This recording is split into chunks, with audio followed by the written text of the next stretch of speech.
திமுக கட்சி சிறுபான்மையினருக்குன்னு சொல்லி இருக்கின்ற கட்சியாக வெளியே காட்டிக் கொள்கின்றார்கள். அதே மாதிரி அதிமுக சிறுபான்மையினர் கட்சின்னு சொல்லி வெளியே காட்டிக் கொள்கின்றார்கள். தேசிய கட்சியாக இருக்கக்கூடிய காங்கிரசும் சிறுபான்மையினருக்காக தான் உள்ள கட்சின்னு சொல்லி காட்டிக் கொள்கின்றார்கள். இந்த மூன்று கட்சிகளுமே கச்சத்தீவை எந்த நாட்களிலும் மீட்கும்படியாக எந்த விதமான முயற்சிகளையும் எடுக்கவே இல்லை. இப்போ சிறுபான்மையினர்கள் இவங்க என்ன செய்தாங்க? ஒரு தேவாலயம் இருக்கக்கூடிய ஒரு சின்ன தீவையே மீட்டு தர முடியாத இந்த கட்சிகள். ஆனால் இந்த அருமையான பாரதிய ஜனதா கட்சி, அருமையான பிரதமர் மோடி அவர்கள் இந்த சிறுபான்மையினர்களுக்காக இந்த தேவாலயத்தை நான் மீட்டு உங்களுக்கு தரேன். கச்சத்தீவில் தேவாலயம் மட்டும்தான் இருக்குது, வேற ஒன்றும் அங்கே கிடையாது. திரு ஜெகத் ரட்சகன் அவருடைய வளங்கள் எல்லாம் இலங்கையில் வைத்திருக்கின்றார். சரிங்களா? இப்போ ஒருவேளை இந்த கச்சத்தீவு இங்கே வந்துடுச்சுன்னு வச்சுங்க, அப்போ இலங்கைக்காரன் என்ன பண்ணுவான்? இவருக்கு எதிராக சில காரியத்தை செய்திருவான். இவருடைய வியாபாரத்திற்கு எதிராக மாறிவிடுவார்கள். கொஞ்ச நாட்களாக இப்போ அந்த கலைஞர்களுடைய ஒரு இது போடுவாங்க, என்னை தூக்கி கடலில் போட்டாலும் நான் தமிழுக்காக வாழ்வேன்ற மாதிரி ஒரு ஒரு வீடியோ காட்சி ஒன்று போடுவாங்க. இவ்வளோலாம் நீ போட்டவன் அந்த தமிழ் இனத்தையே நீ காலி பண்ணிட்டியே, ஏன் இலங்கையில் உள்ள தமிழருக்கு எத்தனை வீடு கட்டி கொடுத்துருக்குறீங்க? ஏன்டி கூட்டணி யாரு? மறுபடியும் திமுக தான், மறுபடியும் காங்கிரஸ் தான். இவங்க ரெண்டு பேர் தானங்க பக்கா வியாபாரிகளாக இருக்கிறாங்க. இந்தியாவையே வியாபாரம் பண்ணது இவங்க தான். அயல் நாட்டுக்கு இந்தியா வித்ததே இவங்க தான். காங்கிரஸ் தாங்க வித்துடுச்சு.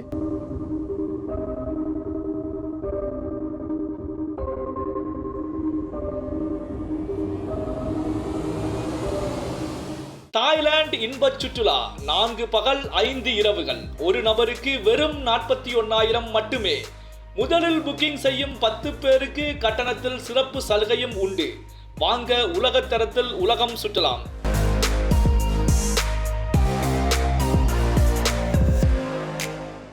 ரியல் ஒன் வாய்ஸ் நேயர்களுக்கு வணக்கம். இன்றைய நேர்காணலுக்காக நம்மோடு இணைகிறார் ஆர்ச்சி பிஷப் குணசேகரன் சாமுவேல் அவர்கள். வணக்கம் சார். தேர்தல் கச்சத்தீவு விவகாரம் பூதாகரமாக வெடிச்சிட்டு தான் இருக்குது. இந்த தேர்தலுக்கும் அப்படி தான் வெடிச்சிருக்குன்னு தான் சொல்லணும் சார். இந்த பூதாகரமான விஷயத்தை எப்படி பார்க்குறீங்க? இப்போ நீங்கள் ஆரம்பிக்கும் போது அழகாக சொல்லிட்டீங்க, தேர்தல் கச்சத்தீவை பற்றி பேசுகிறாங்கன்னு. இப்போது கட்டாயம் இதை நான் நினைவுபடுத்த விரும்புகின்றேன். முன்னாள் மறைந்த டாக்டர் கலைஞர் கருணாநிதி அவர்களும் காங்கிரஸை எதிர்த்து இதே வார்த்தையை சொன்னார். கச்சத்தீவை காங்கிரஸ் விட்டுடுச்சு அப்படின்னு சொல்லி பல வருடங்களுக்கு முன்பதாக இதே தேர்தலுக்காகவே பேசினவர் டாக்டர் கலைஞர் தான். இது ஆரம்பித்ததே அவர் தான். சரிங்களா? அடுத்தது காலம் சென்ற அருமையான முன்னாள் முதலமைச்சர் ஜெயலலிதா அவர்களும் இந்த கச்சத்தீவை பற்றி பேசினாங்க. இப்போது இதில் ஏன் எக்ஸ்பதியில் எப்படி பாரத பிரதமர் போட்டார்னு சொல்லி எல்லாருடைய பெரிய கேள்வி.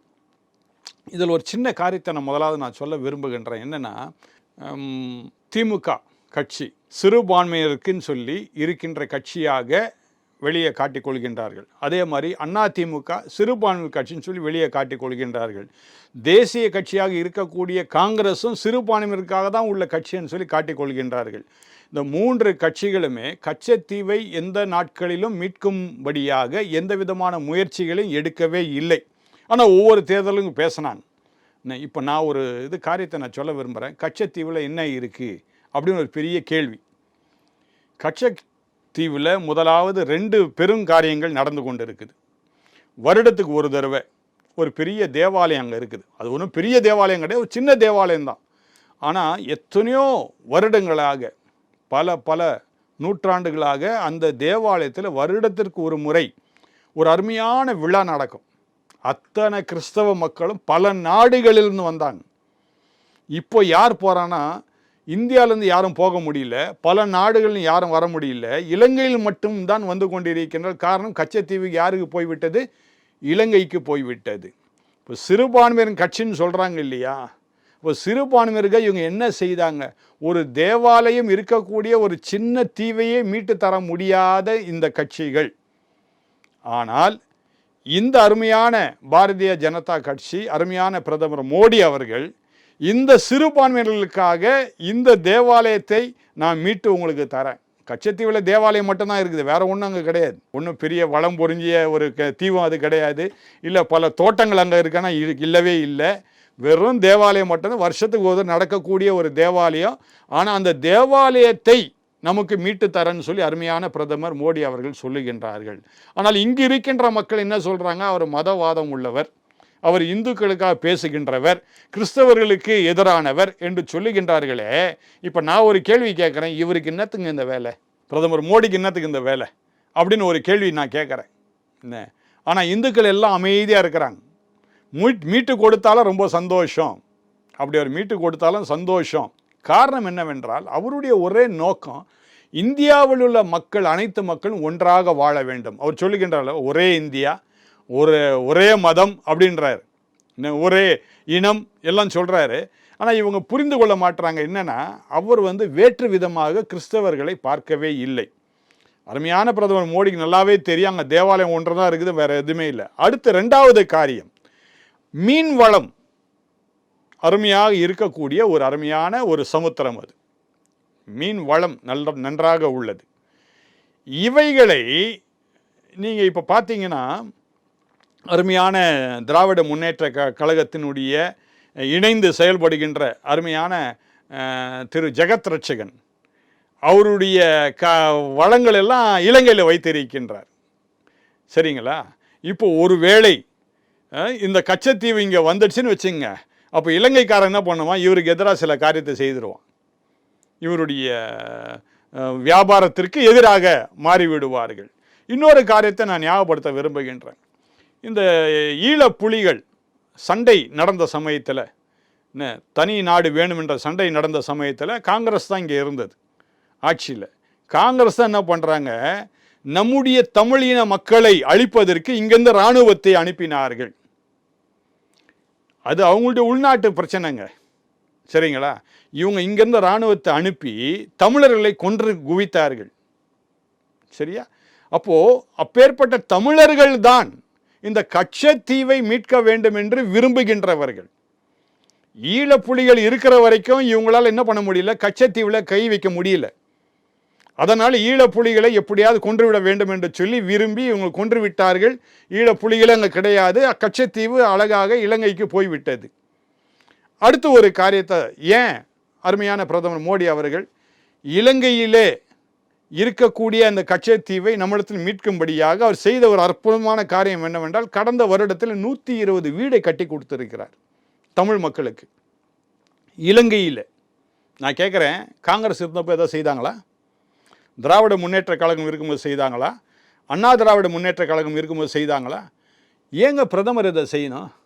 பிரதமருக்கு தமிழ்நாட்டில் தமிழ் மக்கள் மேலே ஏன் அவ்வளவு அன்பு? நீ என்ன சொல்கிற? தமிழ் மக்களுக்காக தான் வாழ்கிறேன், தமிழ் தான் எனக்கு சொந்தம். நீங்கள் அருமையான கொஞ்ச நாட்களாக இப்போ அந்த கலைஞர்களுடைய ஒரு இது போடுவாங்க, என்னை தூக்கி கடலில் போட்டாலும் நான் தமிழுக்காக வாழ்வேன்ற மாதிரி ஒரு ஒரு ஒரு வீடியோ காட்சி ஒன்று போடுவாங்க. இவ்வளோலாம் நீ போட்டவன் அந்த தமிழ் இனத்தையே நீ காலி பண்ணிட்டியே. ஏன் இலங்கையில் உள்ள தமிழருக்கு எத்தனை வீடு கட்டி கொடுத்துருக்குற நீ? அருமையான பிரதமர் மோடி அவர்கள் இந்த காரியத்தை செய்தார்கள். அதனால் அருமையான மக்கள் புரிந்து கொள்ள வேண்டும், இது மதவாத கட்சி அல்ல, முதல் காரியம். 2வது, தமிழர்களை நேசிக்கின்றவர். அதனால் தான் அடிக்கடி தமிழ்நாட்டுக்கு வந்துட்டு போனார். ஒருவேளை இந்த 2 நாட்களுக்கு முன்பதாக நீங்கள் பார்த்துருக்கலாம், தினத்தந்தியில் ஒரு பேட்டி கொடுக்குறார். பேட்டி கொடுக்கும் அவர் சொல்கிறாரு, இன்றைக்கி அவர் தமிழ்நாட்டுக்கு அடிக்கடி வரல, அவர் சாதாரண சராசரி மனுஷனாக இருந்த சமயத்திலே அடிக்கடி அவர் தமிழ்நாட்டுக்கு வந்திருக்கின்றார். புதிதாக பிரதமர் ஆன பிற்பாடு வரல. அடுத்தது இந்த வருடமே நீங்கள் கணக்கு போட்டு பார்த்தீங்கன்னா அவருடைய கட்சிக்காக அவர் வந்தது 2 முறை தான். மற்றபடி மற்ற நேரம் தமிழ்நாட்டுக்கு வந்திருக்குன்னா அதெல்லாம் அரசாங்கத்தினுடைய அழைப்பின் பேரிலே வந்தவர். அரசாங்க வேலை தான் செய்தாரே தவிர கட்சிக்காக அவர் 2 முறை தான் தமிழ்நாட்டிற்குள்ளே வந்திருக்கின்றார். மீண்டும் வரப்போகின்றார். வரட்டுன்ற நம்ம நேசிக்கின்ற அருமையான ஒரு பிரதமர், தமிழர்களை நேசிக்கக்கூடியவர். நான் கேட்குறேன், சோனியா காந்திக்கு தமிழ் தெரியுமா? என்னைக்கா தமிழில் பேசியிருக்காங்களா? இல்லை ராகுல் காந்தி இப்போ தான் என்ன பண்ணுறாரு, ஒரு வருஷமாக தமிழ் பேசணும்னு நினச்சி ஆசை, சும்மா இங்கே வர்ற நேரத்தில் மட்டும் தமிழ் பேசணும்னு நினைக்கிறார் அவர், மற்றபடி ஒன்றுமே கிடையாது இல்லையா?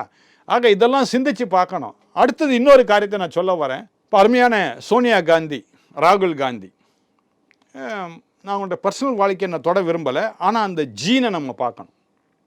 நேருடைய ஜீன் எங்கேருந்து வந்திருக்கு அப்படின்னு நீங்கள் பார்த்தீங்கன்னா இவங்கெல்லாம் பாகிஸ்தான் அப்படி தான் நம்ம சொல்லணும். இவங்க வந்து இந்திய மக்களே கிடையாது. இன்றைக்கி பாகிஸ்தான் பிரிஞ்சு போயிடுச்சு, ஒரு தனி நாடாக போயிடுச்சு. இதுக்கெல்லாம் காரணம் யாருன்னா இதே நேரு குடும்பம் தான். சரிங்களா? இவங்க வந்து இன்றைக்கி என்ன சொல்கிறாங்க, நான் இந்தியர்னு சொல்கிறதே முதல்ல தவறு. ஆனால் அருமையான பிரதமர் மோடி அவர்கள் இந்திய நாட்டிலே குஜராத் மாநிலத்தை சார்ந்தவர். அவர் வேறு நாட்டிலிருந்து இந்த நாட்டுக்கு வரவில்லை. அதனால்தான் தைரியமாக அந்த சிஏ கூட அவர் கொண்டு வரார். இதெல்லாம் நம்ம சிந்திச்சு பார்க்கணும். நம்ம நாட்டு குடிமகன், நம் நாட்டிலே பிறந்து நம் நாட்டிலே அவர் இருந்தவர். அடுத்தது 5 முறை முதலமைச்சராக குஜராத் மாநிலத்தில் இருந்தவர். இன்றைக்கு பிரதமராக இருக்கின்றார். ஒரு சராசரி மனுஷனாக இருந்தவர் இன்றைக்கு இந்த அளவுக்கு மேன்மையாக வந்திருக்கின்றனா நம்ம பாராட்டு, அவர் ஏற்றுக்கொள்ளணும். இப்படிப்பட்ட அருமையான பிரதமர் நமக்கு இருக்கின்றார். அவருக்கு ஏழைகளுடைய கஷ்டம் என்னன்னு தெரியும். ஒன்றும் ராஜ குடும்பத்திலேருந்து வரல. சரிங்களா? இன்றைக்கி காங்கிரஸில் உள்ள அத்தனை பேருமே நீங்கள் கவனித்து பார்த்தீங்கன்னா ராஜ குடும்பத்திலேருந்து வந்தவங்க.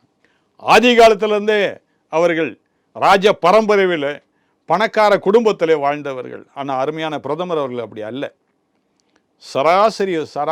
ஒரு சாதாரண மனுஷனாக இருந்து கொஞ்சம் கொஞ்சமாக மேன்மை அடைஞ்சு இன்றைக்கு பிரதமராக அவர் இருக்கின்றார். அது நமக்கு எவ்வளோ பெரிய பெருமையான ஒரு காரியம்.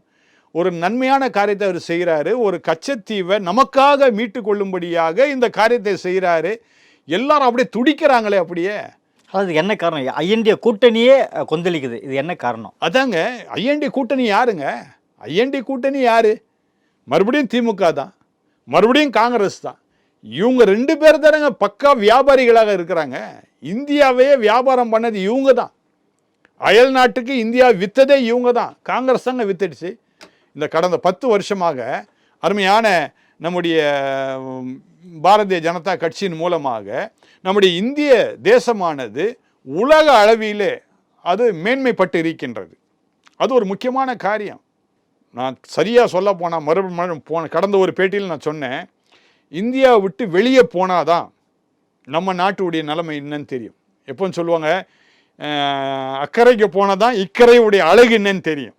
இங்கேயே உட்காந்துக்கிட்டு இது சரியில்லை, அது சரியில்லை, அது அப்படி இருக்குது, இது இப்படி இருக்குன்னு நம்ம சொல்லிக்கிட்டே இருக்கிறது ஈஸி. ஆனால் அக்கறைக்கு போய் பார்க்கணும் இக்கரை எப்படி இருக்குன்னு. வெளிநாட்டுக்கு போனாதான் நம்முடைய தேசம் எப்படி வளர்ந்துருக்குது, கடந்த 10 ஆண்டுகளிலே எந்த அளவுக்கு முன்னேறி நம்ம வந்திருக்கின்றோம் என்பதை நம்ம அறிந்து கொள்ள முடியும்.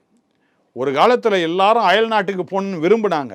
இப்போ அயல் நாட்டில் எல்லாரும் இங்கே வரணும்னு விரும்புகிறாங்க. நம்ம நாட்டு மக்களே வெளிநாட்டுக்கு போக வேண்டாம், நம்ம நாட்டில் இருக்கலாம்னு அவங்க நினைக்கிறாங்க. காரணம் என்ன? இந்திய தேசத்தை முன்னேற செய்தவர் அருமையான பிரதமர் மோடி அவர்கள். இந்த கேள்வி கேட்டதுக்கு காங்கிரஸ் தலைவர்கள் என்ன சொல்கிறாங்கன்னா, ஏன் 10 வருஷமாக கச்சத்தீவை மீட்கல அப்படின்னு ஒரு கேள்வி முன்வைக்கிறாங்க. நல்ல ஒரு கேள்வி தான். இப்போது இந்த சிந்தனை எல்லாருக்கும் வரும். ஒரு சராசரி மனுஷனுக்கு கூட என்ன ஆகும், ஏன் இதை அவர் செய்யலை, இப்போ திடீர்னு வந்து ஏன் சொல்கிறாரு. இப்போது சமீபத்தில் ஒரு தீவுக்கு போனார் இல்லையா? அந்த தீவை பற்றி யாருக்கா தெரியுமா? அந்த தீவு எங்கேருந்து யாருக்கா தெரியுமா? இப்போ இவர் போயிட்டு வந்தாலும், ஓ இப்படி ஒரு நல்ல தீவும் நம்ம நாட்டிலே இருக்குதா அப்படின்னு சொல்லி சிந்தனை பண்ணக்கூடிய ஒரு நிலைக்கு வந்துட்டாங்க. அதே வண்ணமாக தான் இந்த கச்சத்தீவை மீட்பதற்காக இன்று இல்லை, கொஞ்சம் கொஞ்சமாக காரியங்கள் நிறைவேறி கொண்டிருக்கின்றது. ஒருவேளை மீண்டும் நம்முடைய இந்திய தேசத்திலே அருமையான பிரதமர் அவர்கள் ஆட்சிக்கு வரும் பொழுது, நிச்சயம் அவங்க தான் வரப்போகிறார், அதில் எந்த விதமான சந்தேகம் இல்லை. ஆனால் தமிழ்நாட்டிலே இருந்து அநேகர் பாராளுமன்றத்தில் இந்த பிஜேபி கூட்டணியில் உள்ளவர்கள் போய் உட்காரும் பொழுது நிச்சயமாக கச்சத்தீவு நம்முடைய தமிழ்நாட்டு மக்கள் பயன்பாட்டுக்கு நிச்சயமாக வரும் என்பதில் சந்தேகமில்லை. அடுத்த வருடம் அந்த தேவாலயத்தில் நடைபெறக்கூடிய அந்த விழாவிலே தமிழ்நாட்டு மக்கள் அனைவரும் அங்கே போய் கலந்து கொள்வதற்கு இது ஒரு ஏதுவாக நடக்கும். அது மட்டும் இல்லைங்க, அது அருமையான ஒரு சுற்றுலா தலமாக அதை மாற்ற முடியும். இதனால வருவாய் இந்திய தேசத்திற்கு கிடைக்கும். மீன் வளம் இருக்கக்கூடிய ஒரு அருமையான ஒரு இடம். அந்த சமுத்திரத்தை இந்திய தேசத்தில் நம்ம எடுத்துக்கொள்ள வேண்டும். அதனால் அருமையான பிரதமர் அவர்கள் இந்த முயற்சியை நான் வாழ்த்துகின்றேன். நிச்சயமாக அவர்கள் தொடர்ந்து இந்த நற்செயலை தமிழ்நாட்டு மக்களுக்காக செய்ய வேண்டும் என்று நான் விரும்பி வேண்டிக் கொள்கின்றேன். பாஜக மாநில தலைவர் அண்ணாமலை வந்து கச்சத்தீவு மீட்க நடவடிக்கை எடுத்துட்டு வராங்க அப்படின்னு ஒன்று சொல்லியிருக்காரு. இலங்கை அமைச்சர் ஜீவன் தொண்டைமான் என்ன சொல்லியிருக்காருன்னா, இந்தியாவிலேருந்து அப்படி ஒரு விஷயமே எங்களுக்கு வரல, கச்சத்தீவு பற்றி எதுவுமே எங்களுக்கு சொல்லலை, கச்சத்தீவை வேண்டும் என்று கேட்டால் இலங்கை தக்க பதிலடி கொடுக்கும் அப்படின்னு சொல்லியிருக்காரு. இது எப்படி பார்க்குறீங்க? இப்போ நான் என்ன சொல்கிறேன், ஒரு எதிராளி இருக்கிறான் நமக்கு, எதிராளிகிட்ட போய் நான் வரப்போகிறேன்டா, அது என் இடம் தான், அது அந்த மீட்க போகிறேன்னு சொல்லிட்டா போவாங்க யாராவது? அவன் ஒரு முட்டாள் பேசுகிறான். அவன் நான் இலங்கையில் இருக்கிற அந்த மந்திரி ஒரு முட்டாள், உன்ட்ட சொல்லிட்டா வருவாங்க நான் கச்சத்தீவு எடுக்க போகிறேன்னு. இவர் உடனே ஒரு பெரிய இதை கலப்புறம் ஆகிடுமா அவர் பண்ணிட்டா? நான் கேட்குறேன், உன் நாட்டை உன்னாலே காப்பாற்ற முடியல, அங்கே உள்ள மக்கள் எவ்வளோ வேதனைப்படுறாங்கன்னு எனக்கு தினமும் எனக்கு ஃபோன் கால் வந்துக்கிட்டே இருக்குது. எவ்வளோ கஷ்டப்படுறாங்க, பணவீக்கம் எப்படி இருக்குது, உன் பணவீக்கத்தையே உன்னால் சரிப்படுத்த முடியல, உன் நாட்டு மக்களை உன்னால் காப்பாற்ற முடியல, கச்சத்தீவை வந்து நீ காப்பாற்ற போறியா? சும்மா அதாவது பேசுறதுக்காக பேசுறது, வேற ஒன்றும் கிடையாது. அடுத்தது நன்றியாக இருக்கணும் அந்த தொண்டமான். என்ன நன்றியாக இருக்கணும்? 120 வீடு கட்டி கொடுத்தாரு, இவருக்கு என்ன தலையெழுத்தா இங்கேருந்து இலங்கையில் போய் வீடு கட்டி கொடுக்கறதுக்கு? கச்சத்தீவு இலங்கையோட ஒன் ஆஃப் த பார்ட் அப்படின்னு சொல்லியிருக்காரு. Katchatheevu one of the part, correct அவர் சொல்கிறது. ஏன்னா ஸ்ரீலங்காவோட ஒன் ஆஃப் த பார்ட், ஏன் கரெக்ட் அவர் சொல்கிறது? ஏன்னா இந்த காங்கிரஸ்கார தான் கொடுத்துட்டான், அதை நீ எடுத்துக்கிடான்னு கொடுத்துட்டான். அப்போ அவர் என்ன சொல்கிறாரு, என்னுடையது அப்படின்றாரு. இப்போ நாம் என்ன பண்ணுறோம், பழைய ஃபைல்லாம் எடுத்துட்டு, இல்லைப்பா இது இந்தியாவுக்குள்ளே தான் இருக்குது, இது இந்தியாவுக்குரியது அப்படின்னு சொல்லி மீட்டு எடுக்கிறாரு. அப்போ மீட்டு எடுக்கும் போது அவருக்கு ஒத்துழைப்பு கொடுப்பது நம்முடைய கடமாக இருக்கணும், அதான் முக்கியம். இப்போ எவ்வளோ பெரிய காரியத்தை செய்கிறாரு. ஏறக்குறைய 65 வருடங்களாக காங்கிரஸார் இந்த இந்திய தேசத்தை ஆட்சி செய்தாங்க. ஒரு சின்ன தீவை கூட மீட்க முடியாத ஒரு நிலையில் அவங்க இருக்கிறாங்க. ஆனால் 10 வருடத்துல இவர் மீட்கிறேன்றாரு. அப்போ நம்ம பாராட்ட தானே வேணும். நிச்சயமாக அந்த தீவு வந்துச்சுன்னா அருமையான சுற்றுலாத்தலமாகும். அடுத்தது நம்முடைய சிறுபான்மை மக்களுக்கு அது மிகவும், அதுவும் கிறிஸ்தவர்களுக்கு அது நன்மையான காரியமாக அமையும். எனக்கு ரொம்ப ஆசைங்க அந்த ஆலயத்துக்கு போகணுன்னு. நான் உண்மையாகவே அந்த ஆலயத்துக்கு போகணுன்னு நினைக்கின்ற அந்த வருடத்தில் என்ன ஆயிடுச்சு, தமிழ்நாட்டிலேருந்து எந்த படங்கும் அங்கே போகல அப்படின்னு சொல்லிட்டாங்க, அறிவிச்சிட்டாங்க. நான் சொல்கிறது சில வருடங்களுக்கு முன்பதாக. அப்போ இங்கே ஆட்சி இருந்தது, அருமையான திராவிட முன்னேற்ற கழகம் தான் ஆட்சி இருந்தது தமிழ்நாட்டில். டாக்டர் கலைஞர் தான் ஆட்சி புரிந்து கொண்டு இருந்தார். அந்த மாதிரி நிலைமையில் இப்போ நான் ஒரு கிறிஸ்தவனாக இருந்து அந்த ஆலயத்துக்கு போன ஆசைப்படுறேன். அங்கே ஆலயத்துக்கு போனால் தான் கடவுள் இருக்கார் நான் சொல்ல வரல, அந்த ஆலயத்தில் கடவுள் இருக்கார் நான் சொல்ல வரல. ஆனால் அது ஒரு சரித்திரபூர்வமான ஒரு அருமையான ஒரு ஆலயம். அதனால் அங்கே போய் நான் அந்த ஆலயத்தில் அந்த விழாவில் கலந்து கொள்ளணும்னு நான் விரும்புகிறேன். ஒரு சரித்திரபூர்வ ஒரு ஆலயம். ஆக கிறிஸ்தவர்கள் இதை புரிந்து கொள்ள வேண்டும். நம்முடைய நன்மைக்காக அருமையான பிரதமர் அவர்கள் இந்த கச்சத்தீவை மீட்டு கொடுக்குறேன்னு அவர் சொல்கிறாரு. அப்போ கிறிஸ்தவர்களாகிய நாம தான் அவருக்கு ஒத்துழைப்பு கொடுக்கணும். இதை சிறுபான்மையினர் புரிந்து கொள்ள வேண்டும், கிறிஸ்தவர்கள் இதை புரிந்து கொள்ள வேண்டும்.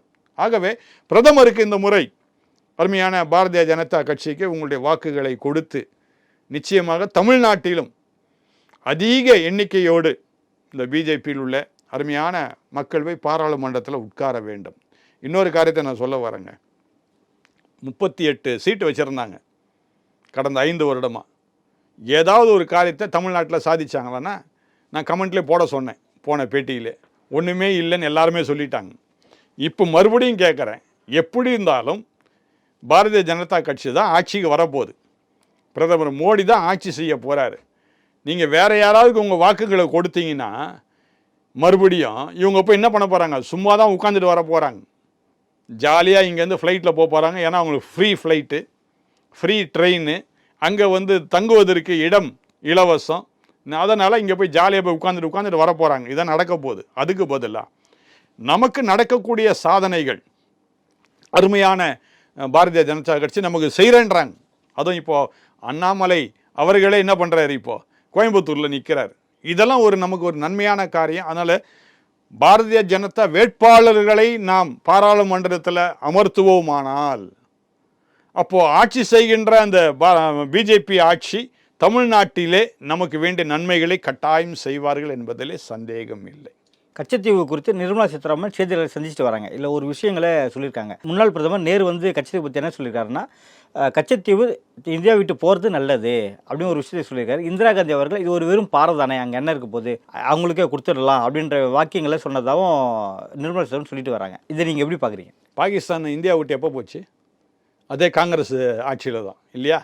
அதனால் இவங்களுக்கு என்னென்னா எல்லாம் பிளந்து போயிடுச்சுன்னா இவங்க என்ன பண்ணுவாங்க, நீங்கள் நானே சண்டை போட்டால் யாருக்கு நல்லதான்? கூத்தாடி கொண்டாட்டம் சொல்லுவாங்க இல்லையா? அவன் கூத்தாடி, அவன் அதான் உண்மை. அவன் கூத்தாடி. அவன் நம்ம 2 பேரையும் சண்டை போட விட்டுட்டு அவன் ஜாலியாக இருப்பான். இப்போ கச்சத்தீவு அப்படின்னு சொல்லி அது அங்கே போட்டோன்னு சொன்னாதான் இலங்கைக்காரன் என்ன பண்ணுவான்? இவனுக்கு ஆதரவாக இருப்பான். அதில் இலங்கைக்காரன் எப்படிங்க உள்ளே விட்டான் இராணுவத்தை? இந்திய இராணுவத்தை எப்படிங்க உள்ளே விட்டான்? தைரியமாக நான் ஒரு இந்திய பிரதமராக இருந்திருந்தா இது என் நாட்டு பிரச்சனை, உன் நாட்டுடைய இராணுவம் இங்கே வரக்கூடாதுடா, நான் தைரியமாக சொல்லுவேன். என் இராணுவத்தை வச்சு நான் பார்த்துக்கிறேன், என் இராணுவடைய பிரச்சனையை நான் பண்ணிக்கிறேன்னு சொல்லியிருந்திருப்பேன், என் நாட்டுடைய பிரச்சனையை நானே பார்க்குறேன்னு சொல்லியிருப்பேன். நீ ஏன்டா தலையிடுற? அருமையான பிரதமர் மோடி அவர்கள், எனக்கு நல்லா ஞாபகம் இருக்குது, ஒரு 3 வருடங்களுக்கு முன்பதாக அமெரிக்க தேசத்தின் அதிபர் ஏதோ ஒரு காரியத்தை இவர்கிட்ட சொல்கிறார். நீ என்ன இந்திய தேசத்தில் வந்து இந்த மாதிரிலாம் பண்ணுறியாமன்னு ஒரே வார்த்தை சொன்னார். அருமையான பிரதமர் சொன்னார், இது எங்கள் நாட்டு பிரச்சனை, அதுக்கு தான் நான் பிரதமராக இருக்கேன், நான் பார்த்துக்கிறேன்னாரு. அதே மாதிரி நேரு என்ன பண்ணுறாரு? இப்போ நீங்கள் சொன்ன மாதிரி பிளவுபடுத்தும்படியாக பாகிஸ்தான் இந்தியாவுக்குள்ளே தாங்க இருந்தது.